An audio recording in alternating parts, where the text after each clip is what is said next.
Imagina que estás solo en medio de un bosque. Es de noche, no hay farolas, no hay coches, no hay pantallas, solo el sonido del viento entre los árboles. Y entonces lo escuchas, un aullido. Algo dentro de ti reacciona inmediatamente. No sabes explicarlo, pero lo reconoces. Porque aunque vivimos en ciudades, usamos teléfonos inteligentes y pasamos horas frente a pantallas, hay algo dentro de nosotros que no pertenece del todo a este mundo moderno. Una parte antigua, una parte salvaje. Esa idea está en el centro de una novela escrita en 1903 por Jack London, La llamada de lo salvaje. Curiosamente, hoy esa idea ha vuelto de una forma inesperada. En Internet existen comunidades donde algunas personas sienten que su identidad está ligada a un animal. Y más allá de si uno está de acuerdo o no con este fenómeno, hay una pregunta mucho más interesante. ¿Por qué en la época más cómoda y tecnológica de la historia, tantas personas sienten que no saben quiénes son?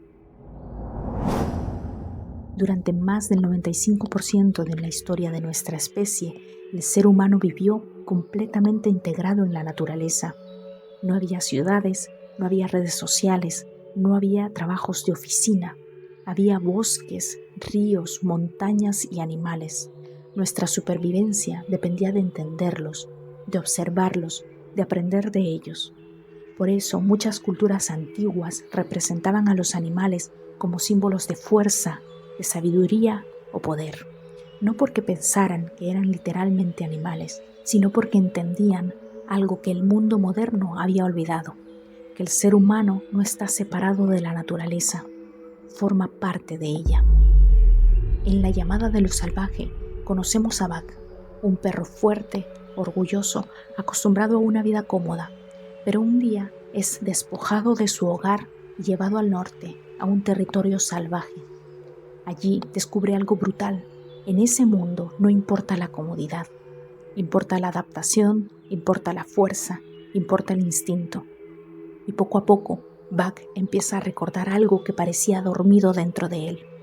Una memoria antigua, la sangre de sus antepasados, la llamada del bosque. Jack London describe cómo por las noches Buck escucha a los lobos aullar y cada vez que lo hace, algo dentro de él responde. Aquí es donde la historia se vuelve inquietantemente cercana, porque el ser humano moderno también ha sido domesticado, no por látigos o cadenas, sino por comodidad, por tecnología, por seguridad. Hoy vivimos en el periodo más seguro y cómodo de la historia, pero también en uno de los más confusos. Cada vez más personas sienten ansiedad, vacío, falta de propósito, crisis de identidad. Hoy vivimos en una época donde casi todo es flexible, las identidades, las normas, las estructuras sociales. Esto puede parecer libertad, pero también puede generar algo peligroso, desorientación. Cuando una persona no tiene una identidad clara, empieza a buscarla desesperadamente en ideologías, en comunidades online, en etiquetas, en nuevas formas de definirse. Y es ahí donde aparece el fenómeno de los Therians. Personas que sienten una identidad profunda como un animal, no siempre de forma literal, pero muchas veces como una manera de expresar algo que sienten dentro, una búsqueda de identidad. El psicólogo Carl Jung hablaba de algo muy interesante. Decía que dentro de cada persona existe una parte primitiva que la civilización intenta reprimir. Una parte instintiva, animal, salvaje. Jung lo llamaba la sombra y advertía que cuando una sociedad intenta negar completamente esa parte, esa energía termina saliendo de otras formas. A veces creativa, a veces simbólica, a veces confusa. Tal vez el fenómeno de los Therian no sea tanto una transformación literal, sino una expresión simbólica de algo más profundo, una nostalgia del instinto. Aquí es donde Buck nos da una lección interesante. Buck no huye de lo que es, no intenta ser otra cosa. Lo que hace es aceptar su naturaleza, escuchar su instinto y encontrar su lugar en el mundo salvaje. No es una crisis de identidad, es un despertar de identidad.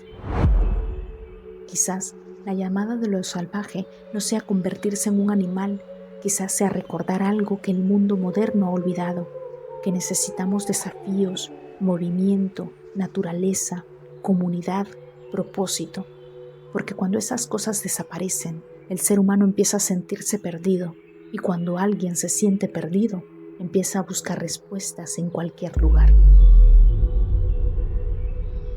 Tal vez por eso la historia de Bach sigue resonando más de 100 años después, porque en el fondo no es solo una historia sobre un perro, es una historia sobre lo que ocurre cuando un ser vivo escucha una voz profunda dentro de sí, una voz que dice, recuerda quién eres, porque a veces las historias más antiguas son las que mejor explican el mundo moderno. Si te interesa este tipo de reflexiones, suscríbete al Sonido del Pensamiento. Escucha lo que piensas, construye lo que sientes.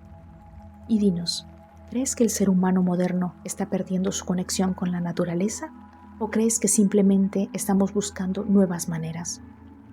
Te leemos en los comentarios. Nos escuchamos pronto.